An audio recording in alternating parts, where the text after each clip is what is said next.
মঞ্চ থেকে হুগলির গ্রাম, প্রতিশ্রুতি রাখলেন শাহেনশা। এ যেন বাস্তবের রূপকথা। কেবিসির মঞ্চে বলা এক দরিদ্র ছেলের কথায় চোখের কোণ ভিজেছিল পুরো দেশের। আর আজ সেই গল্পের সুখী পরিণতি। হুগলির প্রত্যন্ত গ্রাম আগাইয়ের বাসিন্দা জয়ন্ত দুলে গত বছর কনবানিকা ক্রোড়পতিতে জিতে নিয়েছিলেন 15,70,000 টাকা। তবে তার কথায় উঠে এসেছিল এক তীব্র বাস্তবতা। বাড়িতে নেই কোনো বাথরুম।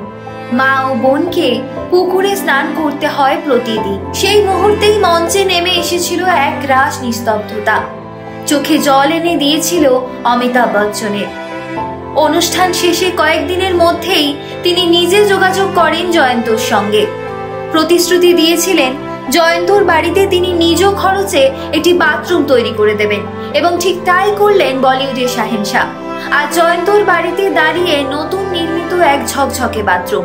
দরজার ফলকে স্পষ্ট লেখা, গিফটেড বাই অমিতাভ বচ্চন। জয়ন্ত জানিয়েছেন গত বছর অক্টোবর মাসে তার অ্যাকাউন্টে অমিতাভ বচ্চন পাঠান 2 লক্ষ টাকা।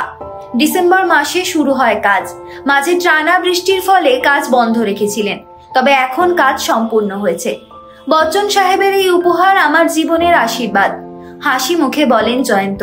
এক প্রত্যন্ত গ্রামের দরিদ্র পরিবারের ছেলে, কিন্তু মেধা আর পরিশ্রমেই আজ সাফল্যের প্রতীক জয়ন্ত দুলে। তার বার্তা, জ্ঞানই প্রকৃত সৌন্দর্য। যার কাছে জ্ঞান আছে সে যে কোনো বাধা পেরিয়ে যেতে পারে অনায়াসেই। আমি মূলত আপনারা দেখতেই পাচ্ছেন আমিও যে একজন যুবক, তাই আগামী যুব সমাজের জন্য আমার একটা বার্তা রয়েছে। আপনারা জানেন যে আমি একটা ট্যাগলাইন খুব মেনে চলি, হয়তো আপনারাও এটা অনেকেই মেনে চলেন, যে নলেজ ইজ আলটিমেট বিউটি। অর্থাৎ জ্ঞান হচ্ছে প্রকৃত সৌন্দর্য। জ্ঞান হচ্ছে এমন প্রকারের সৌন্দর্য যেটা কোনোদিনই বিলীন কিন্তু হয়ে ওঠে না। আপনারা জানেন, সেই জন্য আপনারা আমার লাইফটাই দেখুন না। আমি একটা সাধারণ ছাত্র, একটা অভাবী দরিদ্র পরিবারের একজন আমি জন্মগ্রহণ করেছি, কিন্তু মেধাকে কিন্তু অতিক্রম করে ছাপিয়ে গেছি। কারণ আমি চেষ্টা করেছিলাম যে সর্বত্র যে কোনো একটা স্পেশাল জ্ঞান বা নলেজ গ্রহণ করা। সেই রিলেটেড আমি প্রস্তুতি নিতে থাকি, এবং গত 8 বছরের প্রচেষ্টায় আমি ওখানে শুধুমাত্র 1.5 ঘন্টা বা সময়টা আপনারা দেখেছেন, 1 থেকে 1.5 ঘন্টা সময়ের মধ্যে আমি কিন্তু 15 লক্ষ টাকা অর্জন করে নিয়ে এসেছি। তাহলে এটা কিসের সাহায্যে হলো? এটা নিশ্চয়ই কোনো স্পেশাল জ্ঞানের দ্বারাই হলো। সেই জন্য আমি সমস্ত যুবদেরকে এই বার্তাটাই দিতে থাকবো যে কোনো এক প্রকারের আপনারা স্পেশাল কোনো একটা জ্ঞান অর্জন করতে থাকুন, সেই জ্ঞানের দ্বারা ধৈর্য রাখুন, সৎভাবে এগিয়ে চলুন, নিশ্চয়ই কিন্তু আপনারা সাফল্যের দোরগোড়ায় পৌঁছে যাবেন। এবং যারা কেবিসির জন্য প্রস্তুতি নিচ্ছেন, সেখানে তো অনেকেই পরিবর্তন আছে আমাদের লাইফে, সেটা অনেকেই করতে পারবেন।